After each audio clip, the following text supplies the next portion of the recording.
Hello YouTube, this is TNTX Lobby Mods 495 here with another tutorial on how to mod GTA 4 with script and ISO mods to inject them and burn them. So first thing we're going to do is download GTA 4. Either one is fine, original or EFLC, but this tutorial will be especially for EFLC, or otherwise known as Episodes of Liberty City. First thing we want to do is download the ISO. Once downloaded, extract the RAR file. Once the RAR file is extracted, you're going to open up XBOX Backup Creator, version, whatever the latest version is. Find your ISO, click File, Open Image. I'm going to go to G for GTA 4, and I made a special one called GTA 4 YouTube. There we go. And what you're going to do is click on the ISO and open it up. You only have to extract the ISO, not the .dvd, not that it matters or anything, but yeah. So the first thing you want to do is when you have this, you extract the default.xex because that's going to be how your car mods are going to be on there. Just extract it to the folder where you would remember it. Now what you want to do is you can start modding. So what I'm going to do is first, DLC2 is TBOGT, right? So I'm going to go to the TBOGT mods, which is under Common, Data, and here's a script network. So you want to go to DLC2, DLC, Common, Data, then CD Images. Under here is where your script network is going to be. I'm going to inject Evades v3.0 in here because that's just the latest one I found. I mean, you can inject any one you want. I'm just using Evades, so I'm going to go to G again. Go to Evades 3.0 script mods, and what you're going to do is you're going to click on the script network.image, open, it should automatically inject it.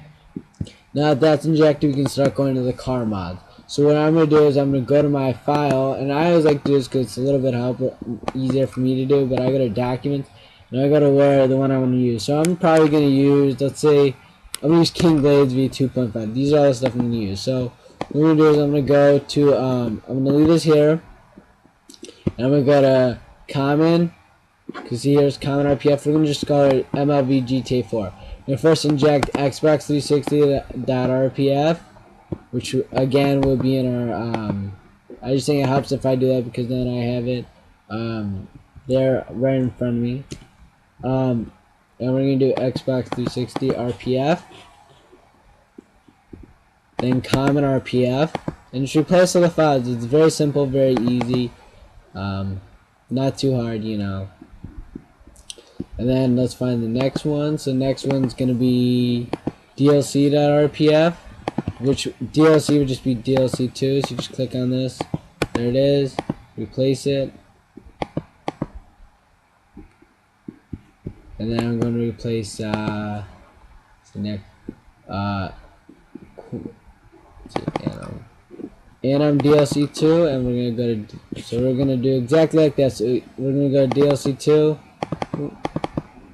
Anim, which will be under Common, Data, CD, not that, sorry, DLC, then XBOX360, and Anim, and that should be where it is. So here, can I find it? Anim, and it's anim.image. We're going to replace it right now.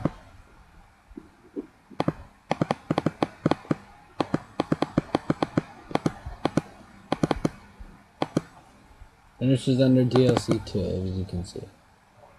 Now we're going to do Xbox 360 Anim. And these are, you don't have to do these, but I like doing them because it kind of gives it a little extra oomph on it. You know, I'm sorry about that. Alright, let me just go to Anim. Go back to Anim. And here's Anim Xbox 360. Blah, blah, blah. Just going to Anim. There it is. Ooh, not there. There it is. Then we replace it with the original file. Just click cancel. You don't have to do that. Like I said, it's not required.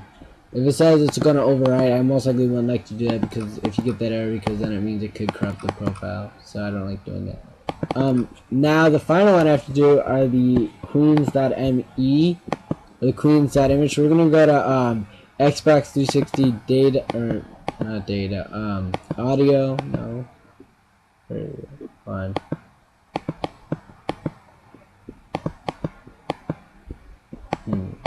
Let me find it real quick. I'm pretty sure it's under not DLC 2. It's under Xbox 360. Yeah, there we go. Xbox 360.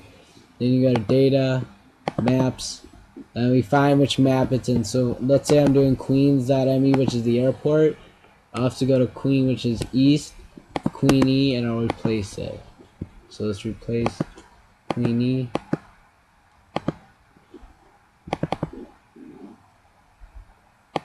And then Queen M. Like I said, these are okay if they say give you that error, because it just means the file is fine. It's not going to corrupt that. 100% sure. Watch, paste in file. Go to Queen M.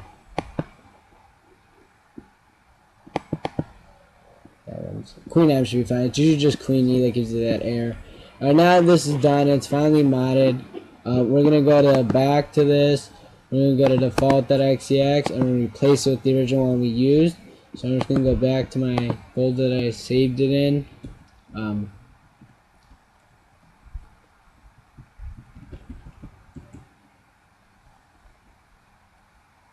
There it is. Default.xex, and it's going to replace it now. And then it should be set. Now we're going to run it through XBOX360 just to make sure it's okay.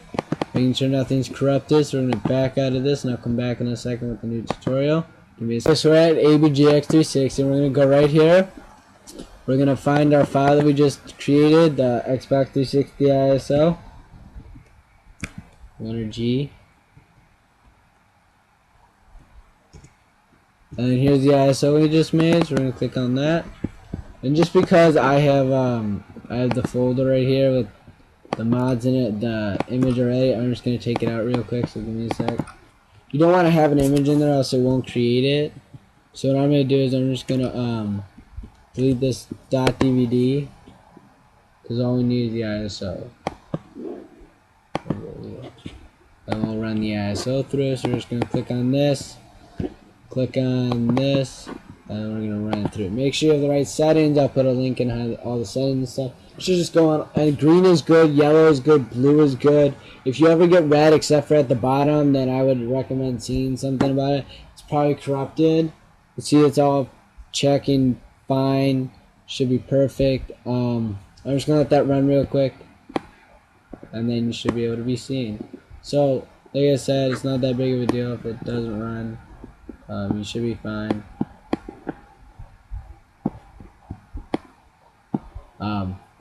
But yeah, and I'll just scroll back up because I don't know if you guys can see that it's all good, all green. Blue means it's updating, green means it's good, and yellow means there's just it's either creating a new image or just giving you something that says blah blah blah, you know, stuff like that. You don't really need to know. So I'll come back in a sec once it's done, and I will show you how to burn it. I recommend downloading at this point Image Burn or Clone CD. I really like Clone CD. If you guys need a crack, just ask me and I'll help you guys out. But it's a nice program and it works really well. It automatically detects the layer and the format and everything, so you should be fine. You don't have to put in layer 2 or whatnot in Image Burn like you would in Clone CD. It's just really nice. So if you guys want it for XGD2 burn, you guys burn like World at War and GTA 4, I can help you guys out with that. No problem. Just ask, and I'll come back in a minute. Okay guys, so I'm back and it's almost done. It's about 10 seconds away from finishing. It's at 90%. I just want you guys to see what happens once it finishes, how it goes through, and I just want to show you that you will get an error. Do not worry about it. It is not a big thing as long as it passes the stealth. See this? This red part, don't worry about it. It just means that it's saying that you could have corruption or whatnot. But if you follow this tutorial exactly like I said, it should be fine. Stealth is verified, but game data was not. It's fine. It just shows that it's modded and everything. We're going to move on to burning. Okay, I'll be back in a minute. Okay, guys. So now that we have Clone CD open, which I use, I'm going to open up Right Image, and I'm going to browse for the image. So I'm going to find the image that I want. I'm just going to go to my documents real quick. Find the YouTube video. I'm not going to actually burn because I don't have any discs to burn, but I'll show you guys this step by step. So I'm going to go there and click on that. That should open up, and see it automatically detects the layer break, so you don't have to do that, and the sectors. So what we're going to do is we're going to click next, and then it should ask you blah blah blah, do you have a CD, you pop the CD in, then it asks whatever, and then what you want to do is there should be a drop down menu right here, you should click 2.4. Once you click that, you should be set, and then you click burn, and it should burn it, and you should be done. So I'll show you also image burn if you want. Let me find image burn.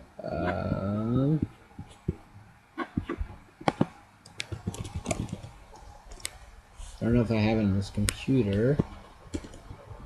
Let's see. Yeah, I don't have it on this computer. I'll show you guys in a minute. Just give me a sec.